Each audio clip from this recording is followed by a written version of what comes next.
Bon आइपेटाइट your majesty एक दिलचस्प Korean drama है जिसमें मोहब्बत, कॉमेडी, टाइम ट्रैवल और शाही जिंदगी को खूबसूरती से दिखाया गया है। पहले एपिसोड की कहानी एक बासलाहियत शेफ योन जी योंग के गिर्द घूमती है, जो जदीद दौर की एक कामयाब शेफ होती है।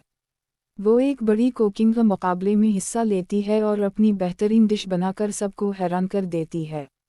उसी कामयाबी के बाद इसकी ज़िंदगी में एक अजीब मोड़ आता है।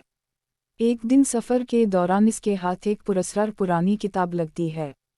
जैसे ही वो किताब खोलती है, अचानक एक अजीब रोशनी नमूदार होती है और वो सैकड़ों साल पीछे शाही दौर में पहुंच जाती है। शुरू में योन जी योंग को समझ नहीं आता कि वो कहाँ गई है। वो अपने इर्द गिर्द फौजियों, महल और शाही लिबास में लोगों को देखकर हैरान रह जाती है।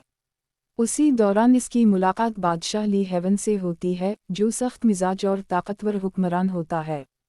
बादशाह पहले योन जी योंग को दुश्मन समझता है क्योंकि वो अजीब लिबास में होती है और इसका अंदाज सबसे मुख्तलिफ होता है। लेकिन कुछ ही देर बाद बादशाह जख्मी हो जाता है और योन जी योंग अपनी अक्ल और हिम्मत से उसकी मदद करती है। बादशाह इस लड़की के अंदाज से मुतासिर तो होता है, मगर अभी भी इस पर मुकम्मल भरोसा नहीं करता।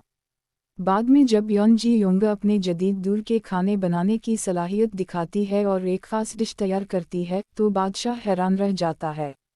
इस खाने का जायका उसे अपनी बचपन की यादें दिला देता है।